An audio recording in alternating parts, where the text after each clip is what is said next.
Video করবে না বলে আমাকে মারতে দিয়েছিল। বিচারটা তুমিই করো, তোমাকেই করতে হবে বিচারটা, আমার করার নেই। তোমাকেই করতে হবে, এই বিচারটা করতে হবে, না করলে আমি গোলায় ফাঁসি দেবো। হ্যালো, নমস্কার বন্ধুরা। নমস্কার বন্ধুরা, আমরা ইয়ার ফানি ভিডিওর 3 নম্বর ফাজিল স্টিম, ঠিক আছে তো, যে ভিডিওটা বানিয়েছে মানে সেটা দেখার পর আমরা আমাদের কিছু কথা বলতে যাচ্ছি। কারণ কখনো কিন্তু এক পক্ষ থেকে কিন্তু কখনো বিচার হয় না, ঠিক আছে তো, দুই পক্ষ দেখে তারপর বিচার করতে হয়, ঠিক আছে তো। ওদের কথা যা বলেছে সেটা আপনারা শুনেছেন, এবার আমরা যা বলবো সেটাও কিন্তু আপনারা শুনতে হবে, ঠিক আছে তো। সো গাইস, তো অমিতের সাথে কি হয়েছে না হয়েছে আমরা কিছু বলবো না, অমিত ভাই সেটা নিজেই বলবে, ঠিক আছে তো। যে ওরা অনেক কিছু বলেছে, ঠিক আছে তো, সব কিছুই বলা হবে। তো অমিত ভাই কিছু বলো তুমি, যে তুমি কবে থেকে ওদের কাছে কাজ করেছিলে, কতদিন কাজ করেছে, তোমাদের কত টাকা দেওয়া হয়েছে, কি করা হয়েছে, সব কিছু টু জেড তোমার সাথে যা যা সব কিছু বলো। হ্যালো গাইস বন্ধুরা, আমার নাম অমিত রায়। তা আমি আগে কাজ করতাম, সেই টিমের লোকরা আমাকে ফাঁকি দিয়ে আর টাকা মেরে একেবারে নিয়ে নিয়েছে। মানে আগে যে টিমে কাজ করতো সেই টিমে, ঠিক আছে তো। তারপরে আসলো ফাজিল স্টিম। অমিত ভাই কিন্তু আগে থেকে ভাইরাল, ঠিক আছে তো। তোমরা হয়তো ইউটিউবে গেলে যেসব ভিডিও মানে দেখতে পাবা, দয়াল বাবা কিংবা যেসব ভিডিও গানে মানে ভিডিও বানিয়েছে, সার্চ করলে কিন্তু সর্বপ্রথমে কিন্তু অমিত ভাইয়ের ভিডিও আছে, দেখবা, ঠিক আছে তো। অমিত ভাই কিন্তু প্রথমের থেকে ভাইরাল, ঠিক আছে তো। তো না, অমিতের মুখ দিয়ে শুনুন কিভাবে প্রতারণা করা হয়েছে। বলো বলো অমিত বলো। হ্যালো গাইস, আমাকে ঠকিয়েছে আর মেরে নিয়েছে। আর আমার বাবা মাকে মারতে, আমার বাবা সবজি ব্যবসা করতো, শ্মশান নিয়ে গেছে গলসিতে, লোক ধরে আমাকে বাবাকে মারতে গেছিল। তারপরে আমি ভিডিও করবো না বলে আমাকে মারতে গেছিল।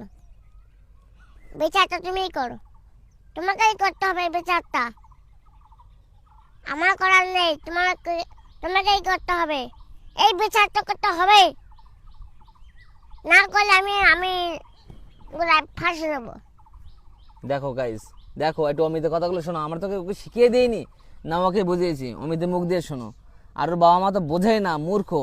ওরা কিসে একটা এগ্রিমেন্ট কিসে হয়? এগ্রিমেন্ট একটা প্রতিবন্ধী ছেলের এগ্রিমেন্ট হয়। এগ্রিমেন্ট করাতে গেলে তার নামে কেস হয়, তার এগেনস্ট। এর বাবা যদি এগ্রিমেন্ট সই করে, তার বাবার মধ্যে কেস হয়। আর ও তো এগ্রিমেন্ট করেছে, ওদের নামে মানে ভীষণ একটা কেস হতে পারে। কিন্তু আমরা সেটা করবো না, করে খাচ্ছে খাক।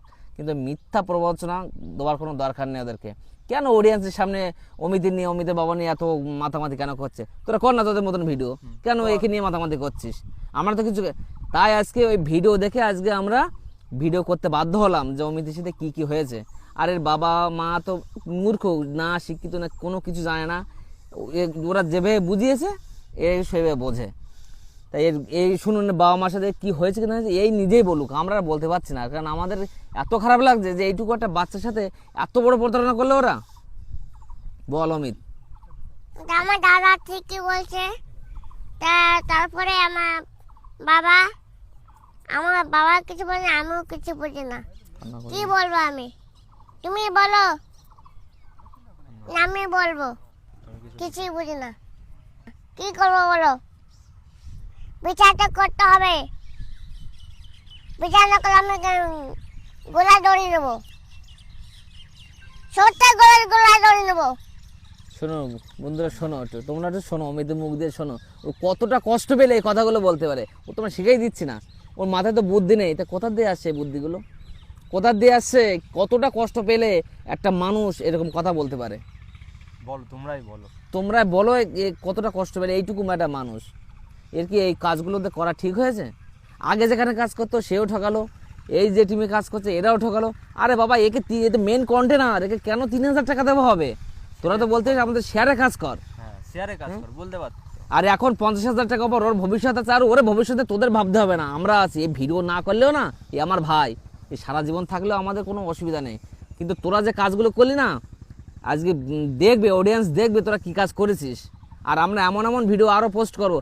আগে একটা ভিডিও করেছিলাম গাইজ, যেটা আমাদেরকে ডিলিট করতে হয়েছিল। ওর বাবাকে পেশা দিয়ে মারতে গেছিলো, বাড়ি ফোন করে কি খিস্তে কামারি, যে রাস্তা ধরে মারতে গেছিল 200 লোক, পার্টি অফিস পর্যন্ত গেছে মারার জন্য। আমরা একটা ভিডিও বানিয়েছিলাম, সেই ভিডিওটা আপনারা অনেকেই দেখেছেন যে আমরা কী ভিডিও বানিয়েছি। সেইটা আমরা আবার ডিলিট করতে হয়েছে আমাদের। কাকা আমাকে ফোন করে কান্না করে বলল যে এটা ডিলিট করে রাহুল, আমার ভীষণ বিপদ।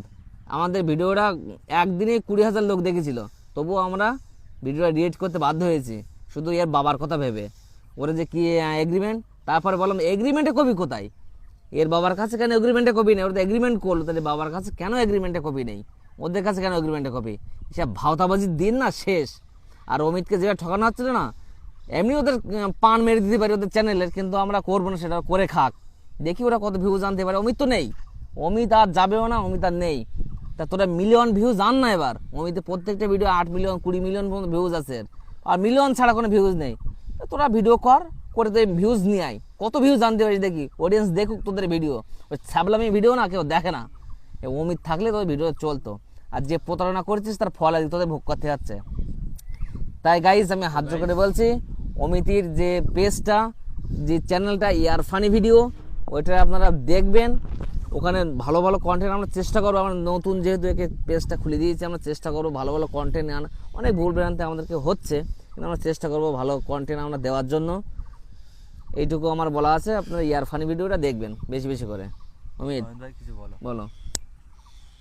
হ্যালো গাইস, লাইক কমেন্ট করবে, আর এই বিচারটা যেন করা হয়, আর না করলে আমি গোলাই সত্যি সত্যি নিয়ে নেব, সত্যি সত্যি নিয়ে নেব, গোলায় দড়ি। লাইক কমেন্ট যেন হয় বলে। তো বাই বন্ধুরা, Bye এই বন্ধুরা। পর্যন্ত ভিডিওটা